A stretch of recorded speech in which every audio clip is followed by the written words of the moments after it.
We're heading it over to 13 News anchors Carson Courier and Tyler Butler. So you guys took a look at the resources the U of A has for mental health. So what do we know?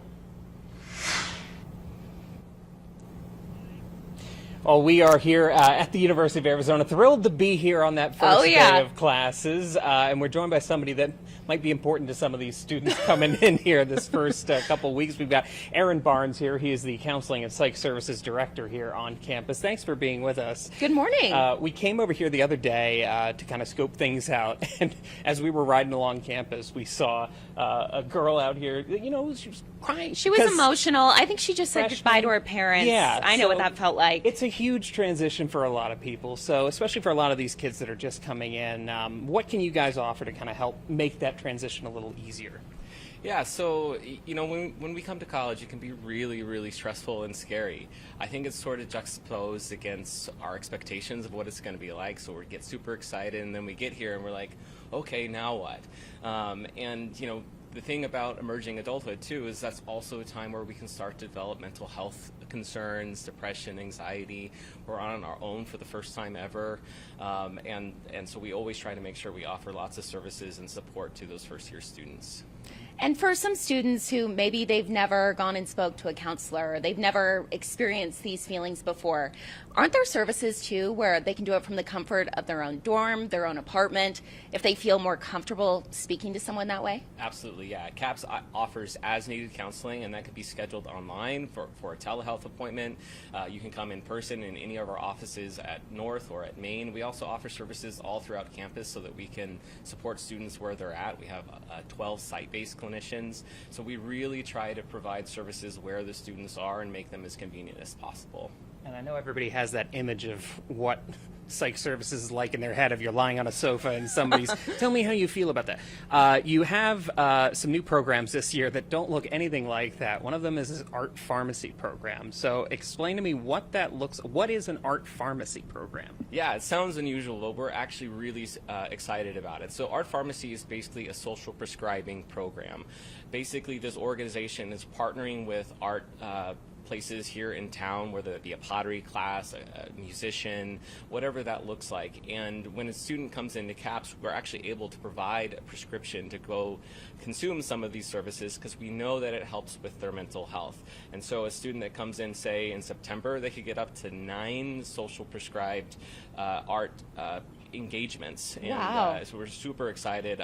We're all a little bit jealous and wanting to be prescribed this ourselves. Yeah, wow. I'm kind of feeling that myself. Me too. That's something everybody should do. Is like, if you're a student or not, it's like go out and enjoy the arts. It's good for you. Yeah, I think sometimes we forget that we're humans when we come to school. Like, we're so focused on all our academic goals that we forget what's most important. And it's really important to do the things that you would normally do. And engaging in something simple and like a social activity like a pottery class, talk about a really good way to adjust to college. Yeah. Hey, sign me up. Thank you so much for your time, Aaron. Appreciate we it. do want to go ahead and toss it on over to Tululipe, who is on campus at the police department. Tululipe.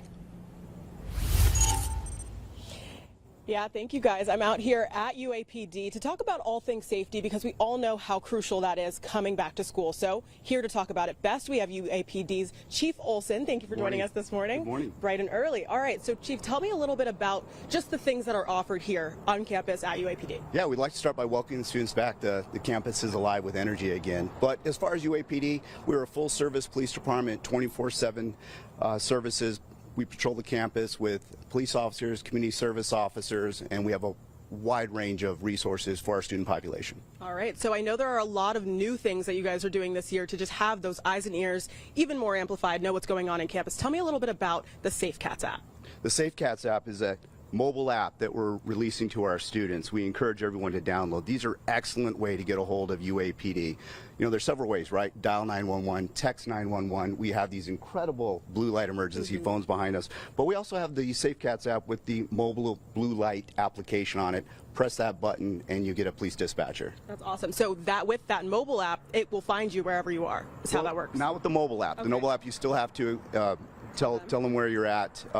We were able to use the phones for those locations. Those are the fixed locations, absolutely. Yeah, that's awesome. One of the really cool things I thought was interesting about that Safe Cats app is it even lets you, if you're in an uncomfortable situation, get out of it somehow by programming a call. Tell me a little bit about those new things that are available. Yeah, the social escape is a way that if you have that date that's not going so well, Yeah. you want to press that button, the app will call you for that family emergency so you can escape that situation. I just love that. I think that is genius. So obviously, U of A campus, it's pretty open. A lot of people can come in here. I know I've spent some time on campus in using some of the resources around here. Tell me how you are keeping not just students safe, but the whole surrounding community and vice versa. Yeah, so we, again, with the SafeCats app, we encourage everyone to download it. We have that U-Alert function, right? So when something is happening on campus, we can notify the campus community about the emergency and instruct them what to do. Most importantly, though, we also have built a geofence that extends 2 to 3 blocks outside the campus. So not only can we warn students in the community about dangers on campus, we can warn them about dangers near campus. Very cool. And then for parents, families, obviously it's scary to send your kids off to school for the first time. How can they stay up to date on what's going on here? Well, we ask them to be really active in their student safety. We encourage them to talk to their students about situational awareness, right?